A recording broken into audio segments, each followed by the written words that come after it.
A day in my life, ang babaeng puro reklamo sa buhay, pero maraming pangarap. So for today's video guys, samahan niyo ako dahil rest day ko ngayon. Dito nga nagtupi lang naman ako ng mga damit na nilabhan ng aking Mudrakels. Syempre, dahil rest day ko, tinulungan ko siyang magtupi. At yun nga, kung makikita niyo naman, yung nanay ko ay todo punas yan ng sahig para iwas alikabok at para rin sa kapatid ko na nagda-dialysis at hindi siya magkaroon ng infection dahil nakakatheter siya. And after ko nga magtupi ng mga damit na nilabhan ni Mudrakels, syempre, nagpunta ako sa kwarto ko para magpanggap, maglinis-nilinisan. Char! Hala siya, na para bang hindi siya babae, para maging madumi ang kwarto niya. O, diba? Sige, nagko-concert pa yan siya, na parang ang ganda-ganda ng boses niya. Pero sa totoo lang kasi, may music yan. Inalis ko lang talaga kasi masakit sa tenga yung boses ko. O, diba? O, sige go. Panggap ka girl. Akala ko nga sa trabaho lang pwedeng magpanggap. Hanggang dito ba naman sa bahay namin, kailangan ko pa rin magpanggap na masipag ako. Kaya, from this to this, na para bang may nagbago sa nilinis niya, ba? Diba? Yan rin lang naman ang inayos niya. At hindi pa nga rin siya natapos sa pagko-concert niya. Tumarap pa nga siya sa salamin niya na para bang ang ganda-ganda ng boses niya. Hala, sige. O, sige girl. Ano, kaya pa ba? Heartbroken yarn. O, di mo kinaya.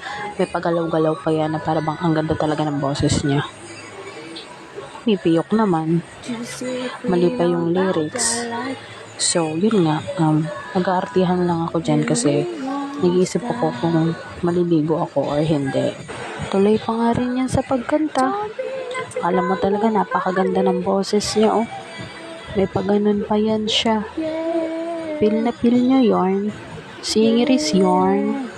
And after ko mag-concert at mag-inarte dyan sa harap ng salamin, syempre, napagdesisyonan ko parang maligo dahil sobrang init. Pagkatapos ko maligo, nagpa-drive ako kay Papa dahil sabi ko may bibilhin ako dito sa Alphamart. And saktong may ipabibili rin pala si Mama sa akin na pang-ulam namin ngayong gabi. And here at Alphamart, at pagpasok ko dito sa Alphamart, syempre, dumiretso agad ako dito sa mga chicken dahil ito yung pinabibili ni mother sa akin. And bahala na kayo dahil ang gulo ng video na to dahil hindi talaga siya nakapokus dun sa menu dahil iba yung iniisip. Nagpunta nga ako dito sa mga inumin dahil naghahanap ako ng delight. Kaso, walang delight dito sa Alphamart. Kaya nag-isip ako kung ano pwedeng inumin. At yun, Yakult ang napuntahan ko. At nagpunta rin ako dito sa mga biscuit dahil gusto kong bumili. Kaso, wala naman akong makitang masarap. Pauwi na nga kami nito ni Papa. At wala lang. Tamang kwentuhan lang. Yan, kaartehan sa buhay. At malapit na nga kami nito sa bahay. O, diba? Ganda yarn. At ang putik nga dito sa amin dahil umulan siya kanina. Tinawag nga ako ni Mama ng mga time na to dahil sabi niya, tulungan ko daw siya gumawa ng DIY na dishwashing liquid. I-flex ko na rin sa inyo itong alaga naming bibe. Nalo ko na nga itong ginawa naming DIY dishwashing liquid. Hindi pa siya final dahil bukas pa siya pwedeng isalin. At hindi natatapos ang concert ko dahil dito naggaling-galingan na naman ang ate nyo. O, diba? Feel na feel niya yung pagkanta niya. Ba't may paganon pa yan siya? Ano ba yan, ate girl? O, diba? Singiris ka ba? Maganda ba yung boses mo? Kaya siguro umuulan dahil hindi ko pinipigilan tong pagkanta na to. At hindi pa yan siya nakontento. Talagang feel na feel niya yung pagkanta niya. Oh. At hindi pa nga yan siya nakontento. Ano ba yan, ate girl? Kinaril mo talaga yung pagkanta na yan at may pahangin effect ka pa dyan.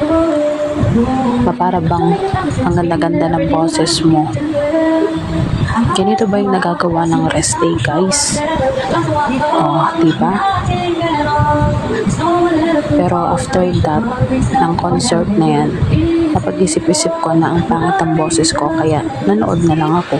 At ayun, nanood na lang ako, guys.